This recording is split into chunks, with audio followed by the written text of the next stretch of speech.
ফজলুর রহমান বাবু আমার সহকর্মী এবং তরুণ প্রজন্মের কাছে সে একটা উদাহরণ হতে পারে যে যখন সে ফরিদপুর থেকে ঢাকা এলো, আমাদের দলের সঙ্গে যুক্ত হলো, তখন থেকে সে প্রতিদিন নিয়মিত এবং সময় মতো সে মহড়ায় আসতো এবং যদি কেউ অনুপস্থিত থাকতো তার চরিত্রে সে প্রক্সি দিত এবং এই প্রক্সি দিতে দিতে দেখা গেল যে নাটকের প্রতিটি চরিত্রেই সে প্রক্সি দিচ্ছে।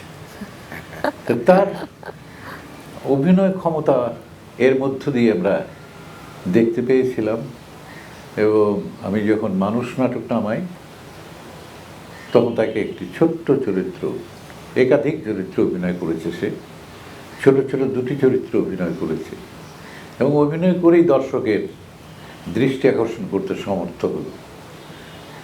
এরপর আমি একটা বড় সিরিয়াল করি, সেটা হচ্ছে দানব। দানবে সে একটা অসাধারণ অভিনয় করেছিল, তারপর সুন্দরীতে অভিনয় করেছে।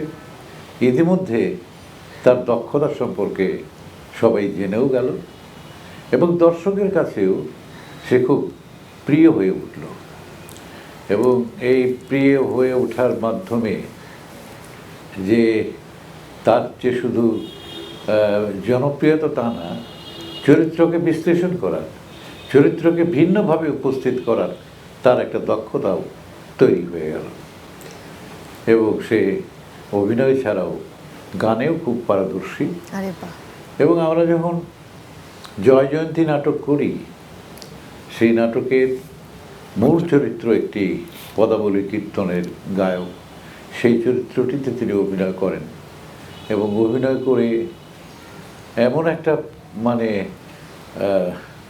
এমন একটা পরিবেশ সৃষ্টি করতেন নাটকের শেষ দৃশ্যে এবং বিভিন্ন দৃশ্যে যে সেটা দর্শকের মনে চিরদিনের জন্য গেঁথে যেত।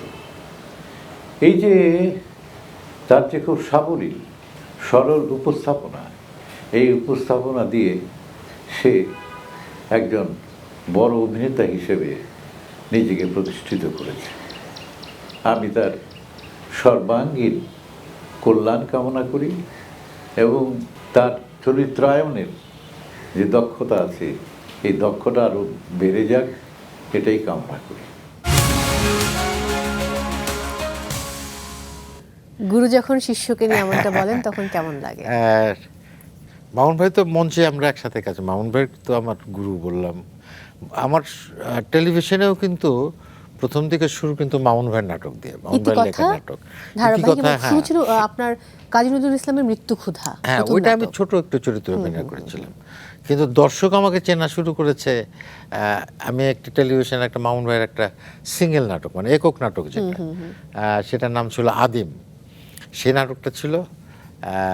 আর তার পরপরই আমরা করলাম ইতিকথা, যেখানে আমার চরিত্রের নাম ছিল পরাণ মাঝি এবং বাংলাদেশের অনেক বয়োজ্যেষ্ঠ দর্শক যারা, তারা অনেকেই এখন আমাকে পরান্দা বলে ডাকে।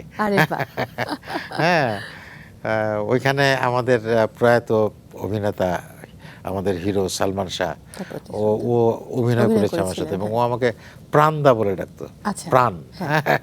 তো সেই কারণে অনেক দর্শকও আমাকে প্রাণদা বলে এখনো ডাকে আর কি। তারপরে মামুন ভাইয়ের দানব, তারপরে সুন্দরী, এই সমস্ত নাটক অভিনয় করে সেখান থেকেই আমার টেলিভিশনের মানুষের প্রতি মানে জনপ্রিয়তাটা বাড়া শুরু করে।